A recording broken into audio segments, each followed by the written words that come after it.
வணக்கம் மக்களே! தமிழக மக்கள் அனைவருக்கும் வணக்கம். இரவு 7 மணிக்கு கூகுள் பே, ஃபோன்பே வாடிக்கையாளர்களுக்கு முக்கியமான செய்தி ஒன்று வந்திருக்கிறது மக்களே! அனைத்து பொதுமக்களும் கட்டாயம் காணொளியை முழுமையாக பாருங்க.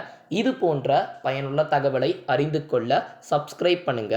தற்போது கிராமங்கள் முதல் நகரங்கள் வரை அனைத்து இடங்களிலும் டிஜிட்டல் பரிவர்த்தனை மக்கள் ஆதரிக்க துவங்கியிருக்கிறாங்க. அது மட்டும் இல்லாமல் கையில் பணத்தை வச்சுக்கிட்டு இருக்கிறத விட ஜிபே மூலயமாக பணத்தை அனுப்புவது தான் இப்பொழுது அதிகமாக பார்க்க முடிகிறது மக்களே. அப்படி கூகுள் பே, ஃபோன்பே பயன்படுத்தக்கூடிய வாடிக்கையாளர்கள் கவனமாக நோட் பண்ண வேண்டிய விஷயங்கள். யூபிஐ செயலிகளில் தவறான யூபிஐ ஐடியை உள்ளிடுவது தவறு மக்களே.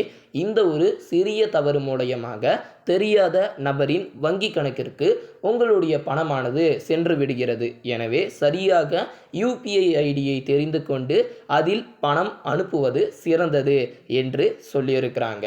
இரண்டாவதாக கியூஆர் குறியீடு. ஆன்லைன் அல்லது ஆஃப்லைன் கடைகளில் கியூஆர் குறியீடுகளை ஸ்கேன் செய்யும் பொழுது கவனமாக இருக்க வேண்டும். குறிப்பாக கியூஆர் குறியீடுகள் சரியானதா தவறானதா என்று உறுதி செய்துவிட்டு பணம் அனுப்புவது சில சமயங்களில் மோசடி செய்பவர்கள் கியூஆர் குறியீட்டுகளை உருவாக்கி மக்களை ஏமாற்றலாம்.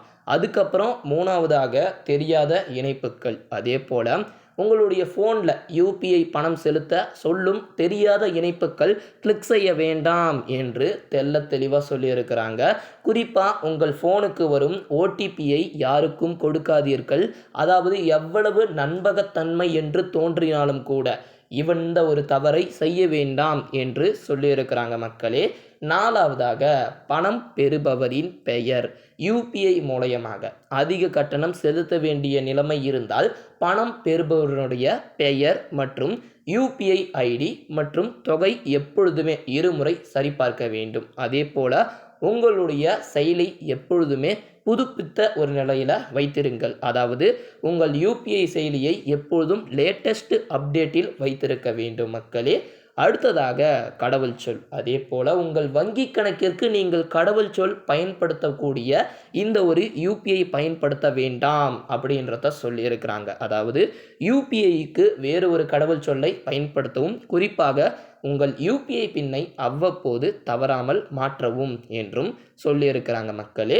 கடைசியாக பின் அல்லது பேட்டர்ன். நாம் அனைவரும் ஃபோன்களில் ஒன்றுக்கும் மேற்பட்ட யூபிஐ செயலிகளை பயன்படுத்தி வருகிறோம். ஒருவேளை ஃபோன் காணாமல் போனால் அல்லது அதில் உங்கள் யூபிஐ செயலிகளை அணுகி மோசடி நடைபெற வாய்ப்புகள் உள்ளது. எனவே திரைக்கு எப்பொழுதுமே உங்களுடைய ஃபோன் ஸ்க்ரீனுக்கு எப்போதுமே பேட்டர்ன் பூட்டு இந்த மாதிரி எதனா போட்டு வைக்கிறது நல்லது அப்படின்றத சொல்லியிருக்கிறாங்க.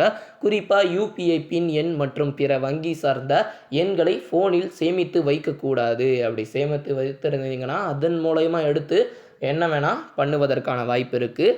எஸ்எம்எஸ். இந்த யூபிஐ செயலிகளை பயன்படுத்தும் மக்கள் தினமும் தங்களுடைய எஸ்எம்எஸ்களை செக் செய்ய வேண்டும். பணம் எதனா பறி போயிருக்கா அப்படின்ட்டு அடிக்கடி செக் பண்ணணும்.